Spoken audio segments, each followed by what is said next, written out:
Hello everyone, আসসালামু আলাইকুম।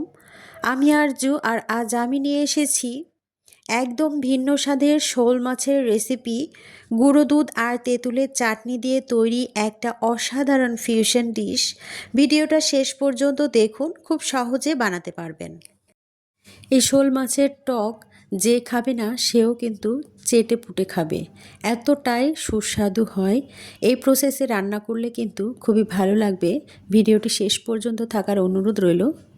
একটা লাইক দিয়ে পুরো ভিডিওটি স্টার্ট করার অনুরোধ রইল। স্কিপ করলে কিন্তু মূল্যবান জিনিসগুলো মিস করে যাবেন, আর সেই জন্য পুরো ভিডিওটির সাথে থাকবেন। এখানে আমি নিয়ে নিচ্ছি শোল মাছ।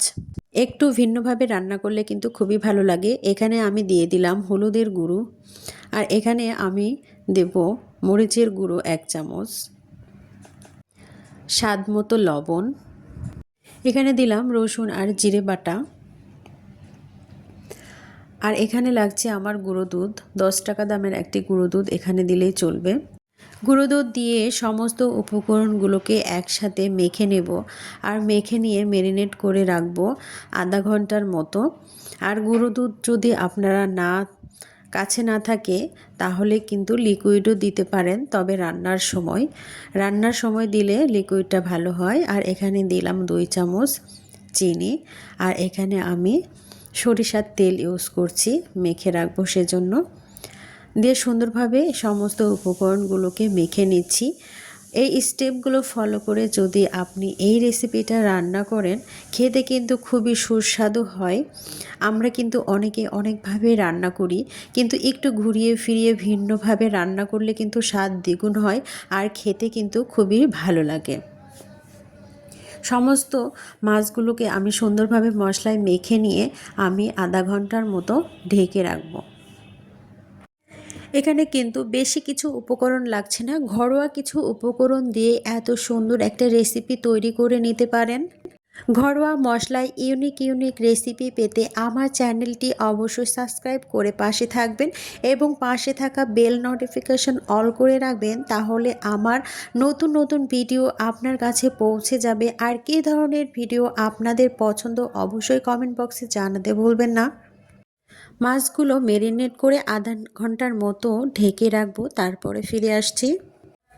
এখন কড়াইতে তেল দিয়ে দিচ্ছি, আর একটু তেল গরম হয়ে গেলেই এখানে পেঁয়াজ কুচি দিয়ে দিচ্ছি, আর পেঁয়াজ কুচিটা একটু নেড়েচেড়ে ভেজে নেব। পেঁয়াজ কুচির পরিমাণটা একটু বেশি দিতে হবে, কারণ এই মাছটাকে ভুনা করার জন্য একটু মাখা মাখা হওয়ার জন্য একটু পরিমাণ বেশি দিতে হবে, আর পেঁয়াজ কুচিগুলো অনেক সুন্দরভাবে ভেজে নিতে হবে।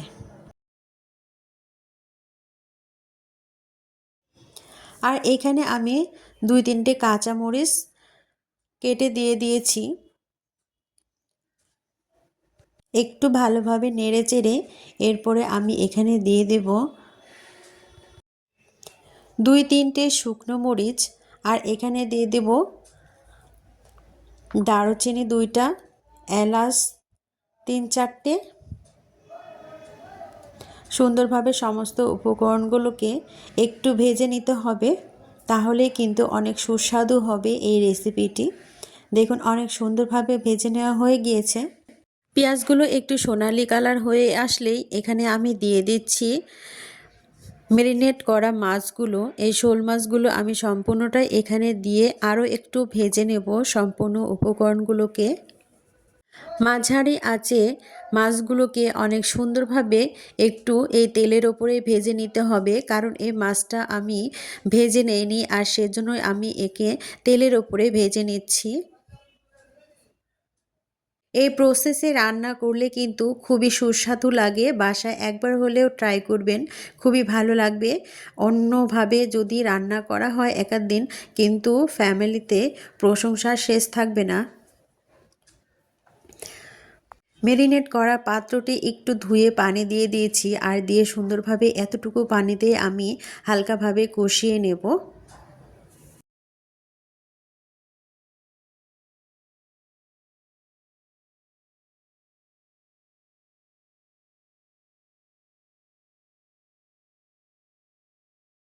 নেড়ে চেড়ে হালকা গোল্ডেন কালার যখন হয়ে আসবে তখনই এখানে আরও কিছু মশলা অ্যাড করতে হবে, সেগুলো আমি বলে দিচ্ছি।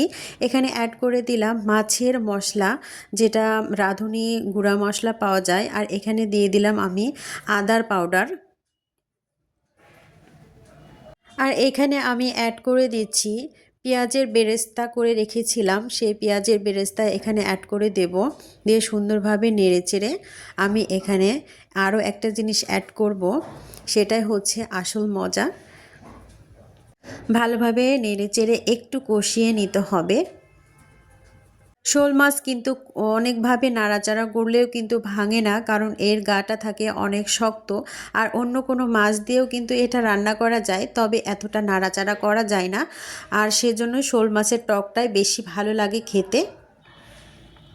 আর এখানে সবশেষে আমি দিয়ে দিব সেই চাটনি, রুচি চাটনি। এখানে 1 প্যাকেট নিয়েছিলাম, সেটা আমি এখানে অ্যাড করে দেব, তেঁতুলের চাটনি। আর এই চাটনিটা দিলে কিন্তু খেতে অসাধারণ লাগে, আর ফ্লেভারটাও দারুণ আসে, ভালো লাগে খেতে। একবার হলেও ট্রাই করবেন, দেখতে পারবেন অবশ্যই খুবই ভালো লাগবে। এখানে আমি 1 প্যাকেট পুরোটাই দিয়ে দেব, আর দিয়ে সুন্দরভাবে নাড়াচাড়া করে সামান্য একটু কষিয়ে নেব। কষিয়ে নেওয়ার পরে আমি কিন্তু এখানে পানি অ্যাড করব, আর পানি অ্যাড করে একটু হালকা জাল করে নেব। একটু ঢাকনা দিয়ে ঢেকে জাল করে নিতে হবে সুন্দরভাবে। এটা কিন্তু মাছটা অনেক সুন্দরভাবে কষাতেই কিন্তু সেদ্ধ হয়ে গিয়েছে। তারপরও এই সমস্ত উপকরণগুলোকে আরও একবার পানি দিয়ে সুন্দরভাবে কষিয়ে রান্না করে নেব।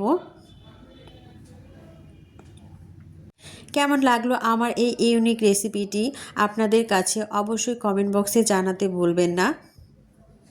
আর ভিডিওর এ পর্যন্ত যারা চলে এসেছেন, একটা লাইক দিতে ভুলে গিয়েছেন, অবশ্যই একটা লাইক দিয়ে পুরো ভিডিওটি স্টার্ট করার অনুরোধ রইল। পানিটা একটু কমে গিয়েছে, আর ঢাকনাটা সরিয়ে আমি আরও একবার নাড়াচাড়া করে দিলাম। আর এভাবে সুন্দরভাবে নাড়াচাড়া করে এটাকে কুক করে নিতে হবে, তাহলেই কিন্তু পারফেক্টলি আমার এই শোল মাছের টক রেসিপিটা তৈরি হয়ে যাবে। অনেক সুন্দর একটা কালারও চলে এসেছে, আর অসাধারণ একটা ফ্লেভারও এসেছে। খুবই ভালো লেগেছিল এই রেসিপিটা। এই ছিল আজকের স্পেশাল রেসিপি, গুঁড়ো দুধ আর তেঁতুলের চাটনি দিয়ে শোল মাছ। দেখুন আমাদের মজাদার শোল মাছ একদম রেডি। আমি সুন্দরভাবে প্লেটে সাজিয়ে নিচ্ছি। এই ছিল আমাদের আজকের স্পেশাল ইউনিক রেসিপি, গুঁড়ো দুধ আর তেঁতুলের চাটনি দিয়ে শোল মাছ। আপনারা বাসায় অবশ্যই ট্রাই করবেন। ভালো লাগলে ভিডিওটি লাইক, শেয়ার অ্যান্ড সাবস্ক্রাইব করতে ভুলবেন না। সবাই ভালো থাকবেন, সুস্থ থাকবেন, সকলের সুস্বাস্থ্য কামনা করে এখানে বিদায় নিচ্ছি।